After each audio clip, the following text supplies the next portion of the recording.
We begin tonight with a developing story as Bedford County deputies responded over the weekend to a property along Tucker Terrace in Evington after a call came in from a concerned neighbor. Yeah, the sheriff's office says that they found a deceased male and female and the remains of a dog once they arrived. WSLS 10's Ananda Rachida joins us live in the newsroom with more on this. Ananda, the details are obviously scarce today. I know you've been out there. What have you been able to learn? Yeah, hi there, guys. We had some heavier downpours, say, out across Charlotte and Halifax counties earlier today.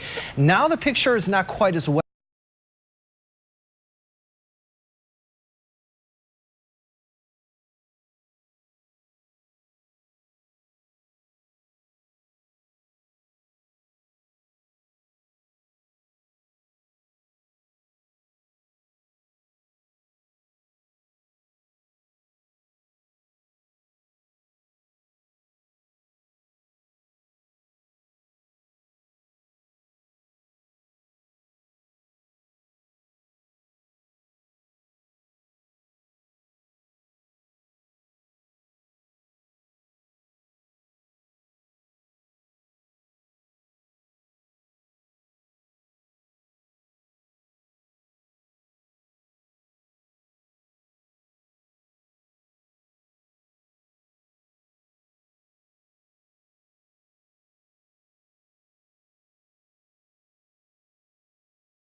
Good evening, I'm Storm Team 10 meteorologist Jeff Hanowich. For the most part, we're cloudy, although maybe a few breaks of clouds the farther north you go. Maybe a little bit of sun, say, up towards the highlands at this point, but that's even questionable. You'll notice that certainly earlier today you saw some sun up towards Highland, Bath, Allegheny, Rockbridge, even into Nelson County, but now those clouds are filling in. We've got some rain out across Halifax and Charlotte counties. Also have a little bit of rain out across Nelson County. That's where we're headed right now. Areas near Midway Mills, areas near, it looks like Union Hill Drive, areas near Mayo Creek Road, right along Highway 56, dealing with some light to moderate rain at this point. And I think we're going to continue to have the chance for a few showers as we head into the overnight tonight. 75 at 8, down to 73 at 10, 72 by midnight, eventually fall down to near 70 by 2 a.m. Overnight lows tonight likely getting down into the mid to upper 60s. We're going to be mostly cloudy tonight. We're also going to have areas of fog, so be careful in the first thing in the morning. Here's your big picture. We still have some easterly flow in place, keeping that moisture in from the Atlantic because this high pressure system is still to our north and east, keeping that wedge in place. As high pressure moves away, we're going to have a rise on our next weather maker, which is going to be a cold front. That's mainly going to impact us on our Wednesday and Thursday, bringing us better chances for some thunderstorms. And then behind that front, we're going to watch high pressure build in, and that's going to bring us a little bit more sunshine by our Friday and into our Saturday. Overnight tonight, just a few lighter rain showers. Same thing tomorrow morning. By tomorrow afternoon, scattered showers, possibly a thunderstorm, but I think most of us are just going to deal with the rain. And then as we lose the heat of the day, a lot of that is winding down. On our Wednesday, we're starting dry, and then out ahead of that next weather maker, we're going to start to see some of those showers pushing in, possibly a storm or two. And then behind that cold front, we're actually going to watch high pressure build in, and that's going to bring us more sunshine for Friday and Saturday. By Sunday, those hit or miss showers and storms are going to be making their way back in here. Jeff. So the best chance for rain for the remainder of the work week appears to be on Thursday when we have cold frontal passage. It's also getting active in the tropics. We do have now a tropical depression that has formed in the Atlantic Ocean, not really looking all that healthy. As a matter of fact, it looks pretty discombobulated. If you're tracking alongside us at home, situated right now 11.6 north, 43.8 west, winds of 35 miles per hour. Not really expected to strengthen here over the next couple of days. Likely going to maintain its tropical depression status through Wednesday, and then by Thursday may just turn into a remnant low. If for some weird reason it does develop into a tropical storm, her name would be Bertha. So we'll continue to watch this very closely for you, but I don't think it's going to have an impact on the U.S. at this point. 67 right now, Hot Springs, 75 in Blacksburg, 78 Roanoke, Martinsville, and Danville. We're looking at an overnight tonight where we're going to have some very mild and muggy conditions along with some fog and a few showers possible. 68 Roanoke, 65 NRV, 66 Smith Mountain Lake, 63 Highlands, 68 Southside, 66 out towards the Hill City. Throughout the day tomorrow, we're looking at more clouds and sunshine, a few showers certainly possible, maybe even a stray storm or two. 85 Roanoke, 83 NRV, 86 Smith Mountain Lake, 76 Highlands, 88 Southside, 85 in Lynchburg, with your 3-degree guarantee high for the day on Tuesday, right around 85. Today we forecast 84. 80 was the actual high. No money into the pot. $370 so far raised. The wedge was really holding tight today, and I think temperatures all across the region were between about 74 and about 82 degrees, and hopefully this wedge will break soon, and it'll hopefully feel more like summer outside pretty soon as well. Because even with the wedge, it was so muggy out. Oh, it was sticky out there. Those dew points are really, really high. They're not going down anytime soon either. All right, thanks, Jeff. My pleasure, Jeff. We want to send it out now to Appy, who is live in Greensboro, North Carolina for the preseason kickoff to ACC football. Hey, Appy. Hey, guys. Yeah, it is about that time. I know you're fired up. Something to do over the break. Who do you think the media chose as the Atlantic Division, Coastal Division, and overall champion of the ACC? Keeping in mind Louisville's here now. Keep that in mind as well. Sports is coming up live right after this.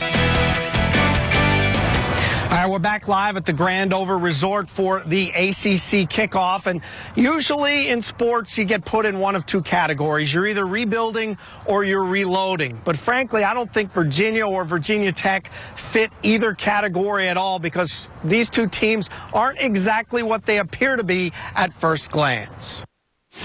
Coach Mike London's 2-10 Cavs are coming off what has to be described as a dismal season, but they might not be rebuilding. They lost 5 games by 13 or fewer points, and they have 17 starters returning. There's a level of where we are now that we haven't been in the past. Over 55 Letterman. I talked to the players about, we have defensive backs that have played in 112 ACC games. That's first in the ACC and second most in college football right now. So there's an experience level that demands an expectation of performance, and we're older, we're more unified, and you know the guys are ready to play. At Virginia Tech, most seasons under Coach Frank Beamer are in the reload category. But hang on, they lost 70% of their offense when Logan Thomas left for the NFL. So that puts a lot of pressure squarely on the team's offensive squad. We know how important it is to offense, to the whole team. So, you know, we're going to work like heck to get it nailed down. Basically, our offense will be the offense, and I think all these guys can fit into that offense. You know, how much you run a particular play, that's probably what would change. And the ACC media, now remember, this is a wild bunch, but they've chosen Florida State to take on Miami in the title game, and Florida State, of course, the defending national champions, winning. The Hokies were picked third in the Coastal, behind Miami, who's never been to the championship game, and Duke, who, of course, won the Coastal last year. That said, we've got some news and notes and some encouraging news out of New York. David Wilson from GW Danville and Virginia Tech fame has been cleared to play, according to Wilson. We'll wait and see. Meanwhile, Dan Rivers star Tremaine Edmonds will make his decision. That is next Thursday live on WSLS. He'll tell us which college he's headed to, and he's got it down to about 4 or 5 as I speak right now. And Jeff, I know Jeff is responsible for the last note. Johnny Manziel is leading the NFL in jersey sales in this quarter. I'm sure Jeff has bought 3,000 or 4,000 of them already, so I'm not sure if that counts, but nonetheless should be exciting to see what he can do on the field, not just off the field. Guys, very interesting that Miami being chosen to win the Coastal this year. Should be interesting to see if the Hurricanes can finally get there. Guys, back to you. He's starting to wallpaper the Storm Team 10 Weather Center with them, Appy. The Manziel jersey's right next door to the LeBron James jersey. I was going to say, what is going on in Cleveland? It's like sports center of the world all of a sudden. So. That's the way it should be, right? All right. Mid to upper 80s through Thursday, then we're a little bit cooler Friday. Friday looks to be drier. All right, thanks. The Carlin Chronicles Fishing Contest, sponsored by Draper Mercantile. Morning, Erin. How's your